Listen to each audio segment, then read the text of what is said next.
안녕하십니까. 태경TV 형사전문 정주섭 변호사입니다. 변호사님, 최근 상담 내용 중에서 많이 들어오는 상담이 그 성추행 관련 문의가 많습니다.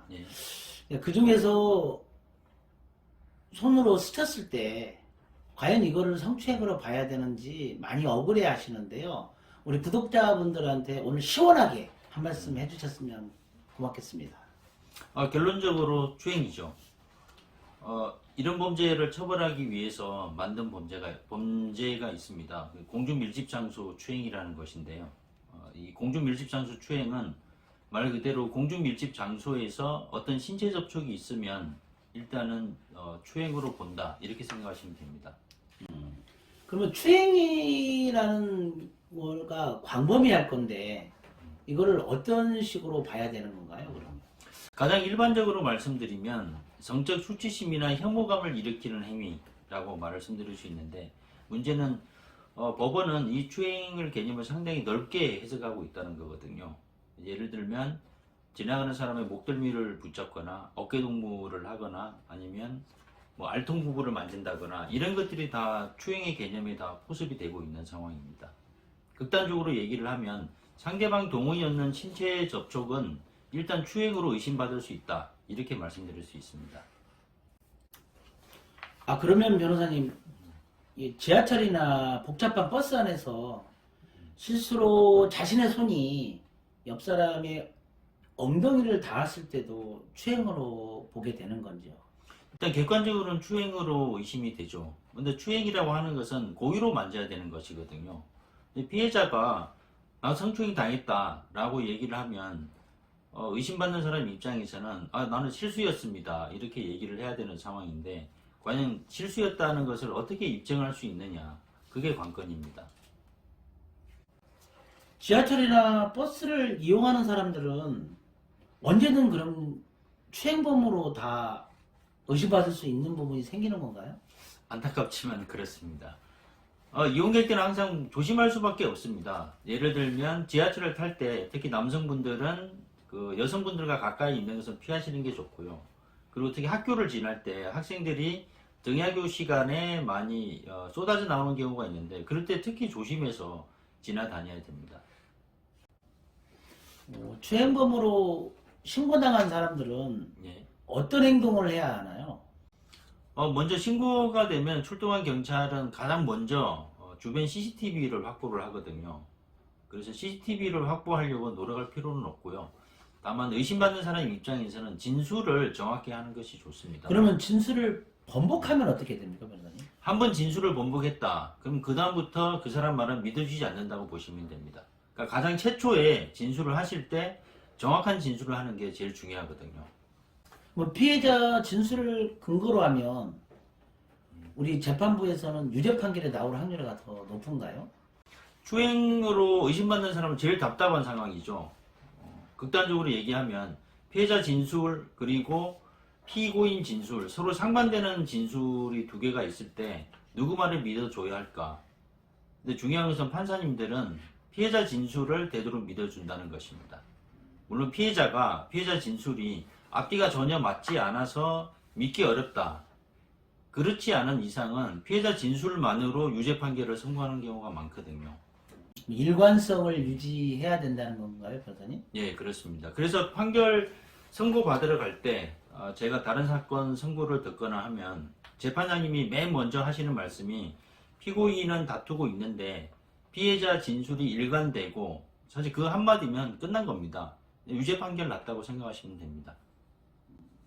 그런 경우 처벌 수위는 어떻게 되는 건가요? 일단 법정형은 3년 이하 징역, 3천만 원 이하 벌금인데요. 증거가 명확한데 계속 부인하면 또 피해자를 증인으로 신청해서 증인신문을 할 수밖에 없습니다. 그러면 요즘 흔히 하는 말로 2차 피해를 가하는 거기 때문에, 만약에 그렇게 부인하고 피해자를 증인으로 신문하고 했는데 법원에서 유죄 판결을 한다, 그러면 법정 구속도 각오해야 되는 상황이죠.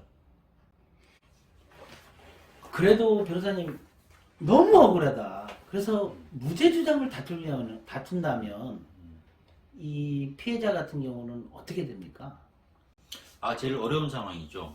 성범죄라는 게 원래 증거가 많지 않습니다. 대부분의 증거가 피해자의 진술, 그거 이외에는 없거든요. 그리고 성범죄가 두 사람이 있는 장소에서만 또 이루어지는 경우도 있다 보니까 증거가 부족한 경우가 많고, 결국은 가장 일반적으로는 피해자를 증인으로 신청해서 증인신문을 해야 되는데, 증인신문을 할 수 있는 것도 한계가 있거든요.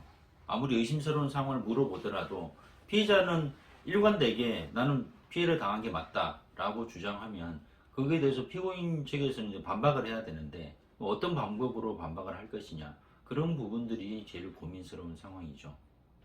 신상정보 등록도 있다고 들었는데 그 신상정보는 어떤 식으로 이루어지는 건가요? 신상정보는 세 가지 단계가 있습니다. 첫 번째가 신상정보 등록, 그리고 등록을 했는데 또 죄를 저질렀다 그러면 신상정보 공개, 그리고 더 나아가서 신상정보 고지, 이 세 단계가 있거든요. 취업 제한 같은 경우는 없습니까? 취업 제한도 있습니다. 특히 취업 제한은 그 아동 청소년 기관에 대해서 취업 제한이 선고되는 경우가 있는데, 취업 제한이 걸렸을 때 일반인들은 크게 불편한 게 없는데, 만약에 그 피고인이 학원 강사라거나 할 때, 이럴 때는 더 이상 강사 생활을 할 수 없게 되는 불이익을 받게 됩니다. 만약 그러면 추행범으로 고소나 신고를 당했을 때 행동여령을 어떻게 해야 됩니까? 먼저 나는 억울하다, 그러니까 끝까지 나는 다투겠다 라고 하시는 분들이 많은데, 그런 분들은 상당히 위험합니다. 자기가 무죄라는 것을 밝힐 증거가 명백하지 않는데 단순히 억울하다라는 것만으로 재판부에서는 쉽게 봐주지는 않거든요. 일단 신체 접촉이 있었다 그러면 사실은 피해자한테 상당히 불리한 건 사실입니다. 아까 말씀드린 대로 피해자가 피해 진술을 일관되게 진술하고 있으면 법원 입장에서는 그 피해자 진술이 잘못됐다는 것을 잘못됐다, 그래서 피해자 진술을 믿을 수 없다라고 하기가 상당히 곤란하거든요. 그럼 피고인 입장에서는 피해자가 이런 진술을 함에도 불구하고 나는 추행하지 않았다라는 반대 증거를 제시를 해야 되는데, 과연 그런 증거를 제출할 수 있느냐, 그런 부분들이 문제입니다. 형량을 줄이기 위해서는 어떤 요령이 필요합니까? 제일 중요한 건 합의죠. 피해자가 처벌 의사가 없다라는 것이 제일 중요하고, 재판부에서도 그런 그 피해자 의사를 제일 중요시하거든요. 피해하기가 굉장히 어렵다고 상담자들이 합의요? 얘기가 많습니다. 네. 이런 경우 어떻게 합의를 이뤄내야 되는 건가요? 성범죄 피해자 조사를 할 때 경찰은 그 피해자한테 국선 변호인 제도가 있다, 국선 변호인 선임을 원하느냐라고 물어보는 경우가 있거든요. 그러면 피해자가 국선 변호인 선임을 원하면 국가에서 국선 변호인을 선임을 해줍니다. 그러면 저희들은 그 국선 변호인 연락처를 알아서 그 변호사님하고 합의를 진행을 하고, 근데 간혹 가다가 피해자가 국선 변호인을 원하지 않는 경우도 있거든요. 그럴 때는 담당 수사관님한테 연락을 해서 합의를 보고 싶으니 피해자에게 합의 의사를 전달을 해달라. 그렇게 합의를 진행하는 수밖에 없습니다. 그러면 합의서 외에 다른 필요한 서류는 없습니까? 통상적으로 반성문 많이 제출하고 탄원서도 많이 제출하고 하는 경우가 있거든요. 물론 재판부에서 그 피고인의 개인적인 사정도 많이 고려해서 양형에 반영하긴 하는데, 그래도 역시 중요한 것은 피해자의 의사입니다. 피해자가 일단 피고인의 처벌을 원하지 않는다라는 서면이 들어와야 그 다음에 피고인의 개인적인 사정을 고려를 해주거든요. 그럼 이게 합의가 돼도 처벌이 되는 건가요? 안 되는 건가요? 합의가 돼도 처벌은 됩니다. 이 범죄는 친고죄가 아니기 때문에 일단 수사가 진행되면 재판까지 간다고 보시면 되거든요. 다만 수사 과정에서 합의가 되고 그 추행범이 초범이고 추행의 정도가 가볍고 그러면 검사님이 잘못은 했지만 이번 한 번은 용서해주겠다, 그런 의미에서 기소유예 처분을 해주는 경우가 있습니다. 그러면 마지막으로 무죄 주장하는 것보다는 예. 합의를 하는 게 그럼 훨씬 더 우리 피의자들한테는 더 유리하다는 말씀이시죠? 그렇습니다. 자기가 정말 억울해서 난 도저히 이 상태로 합의 못하고 나는 끝까지 나의 무고함을 입증을 하겠다. 그러신 분도 계신데, 물론 그렇게 하시는 거는 상관이 없습니다만, 현실도 중요하지 않습니까? 아까 말씀드린 대로 지금 재판 실무에서는 피해자의 진술을 상당히 중요시하고 있습니다. 피해자가 계속해서 피해 사실을 호소하고 있고, 그런데 피의자의 입장에서 자기의 결백함을 입증할 수 있는 증거를 제출하지 못하면 그냥 유죄 판결을 받는 거고, 잘못하면 법정 구속까지 이어질 수 있거든요.